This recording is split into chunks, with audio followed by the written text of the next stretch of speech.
I lindur dhe i rritur në Saudi, por me zemër të lidhur fort me Kosovën, Aganuka po ndërton hap pas hapi rrugën e tij drejt futbollit profesionist. Me sfoshor i talentuar, ka qenë pjesë e sistemit të rinjeve të Jönköping i Södra, ndërsa paraqitjet e tij kanë tërhequr vëmendjet në arenën ndërkombëtare. Në vitin 2024 ai u ftuan nga përfaqësuesja e Kosovës U17 dhe më pas vazhdoi rrugtimin me grup moshat e reja të Dardanëve.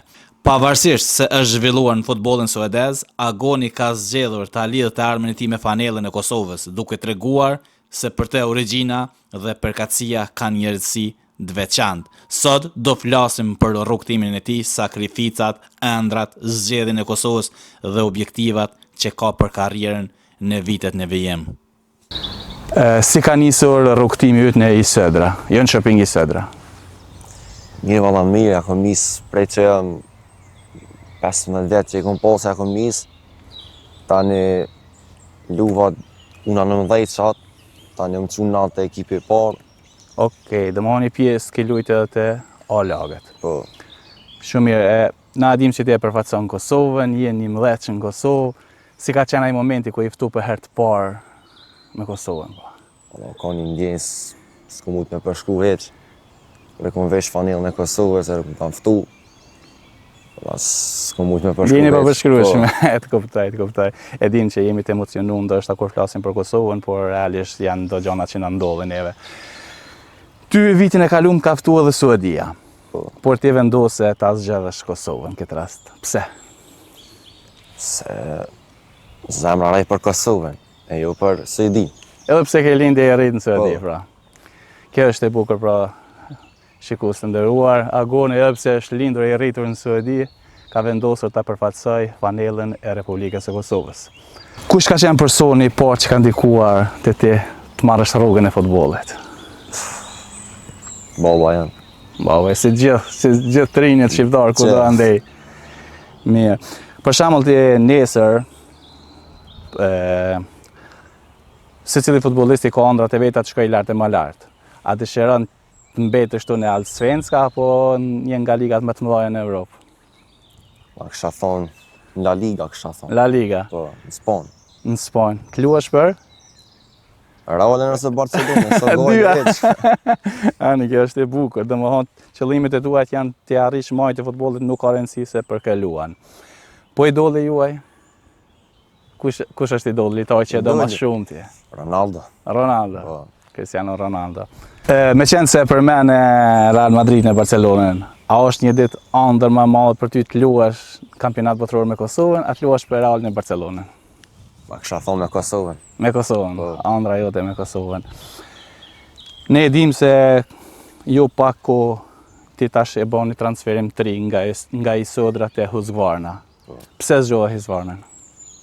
Sepse ka mundësi më të mëdha me luë, me tregu veten. Me tregu veten, si çdo të ri, pra e dëshiron më shumë mundësi. Ti si 15 vjeçar vendose ti bashkohesh i Södrës. A ishte vështirë largimi nga i Södra? Duke parë parasysh se atje ke krijuar rrethin, shoqëninë, bashkëlojtarët. Valla me të kallëzuar drejt. Në fillim pak po. Vesh tani o shoqënuva me ta, me djemtë, u bë mirë. Agon, kur e vesh fanelën e Kosovës, këtë ndres, pra, këtë fanelë që e ki tash vesh, çka ndjen? Çka të përftërohet mas pare në sytë tu? Ato njerëz që kanë lënë jetën për Kosovën.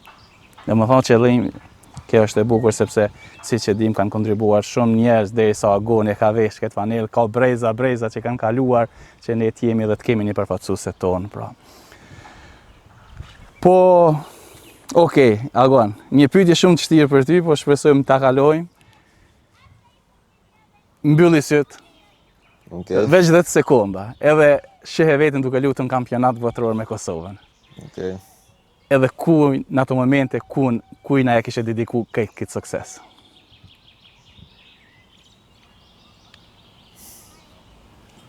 Okej?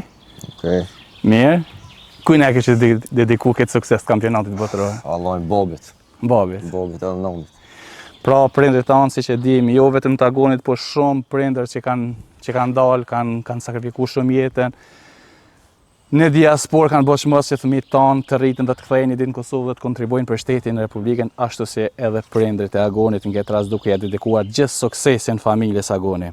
Agon duke parë rëndësinë e fanelës që ki vesh, ne e dim, na thatë më prapasken, pra se kjo është fanela me të cilën ke luajtur kundër Belgjikës me Kosovën U17. A është e veçantë për ty që e mbon gjithmonë veshur këtë fanelë? Shumë e veçantë valla me pos këtë fanelë veshën. U ka një ndjenjë pa përshkruar me pos kur kanë himni i Kosovës aty në Belgjik, edhe u ka një lojë shumë e rëndësishme, 2-1, edhe u ka një ndjenjë pa përshkrueshme loja e parë me Kosovën. Loja e parë me Kosovën sepse rezultati ishte jo në favorin tonë 2-1, por realisht ishin sekondat e fundit kur ata shënuan gol, por kjo ka pak rëndësi, sa rëndësi ka fanela jote dhe emocionet e juaja. Shikues të dashur, kjo ishte intervista me Agonukën, një djalë që shpresojmë shumë shpejt ta shohim në majët më të larta të futbollit evropian, pse jo në kampionat botëror evropian, duke përfaqësuar siç është më së miri Republikën e Kosovës. Agon a ki diçka për fund për të rinjet që të rinjet tonë këtu në Suedi, çka do t'i thuash të arrijnë sikur ti edhe të luajnë për Kosovën? Vallai veç punë. Veç punë. Veç punë. Punë, disiplinë. Edhe mos ta harrojnë asnjëherë Kosovën, apo jo? Jo. Okej, pra këtu po përmbyllim, shpresojmë që edhe shumë tjerë talenta tjerë ta arrijnë nivelin e Agonit, ta përfaqësojnë Kosovën me dinjitet dhe me dashurinë për të madhe për atë dheun.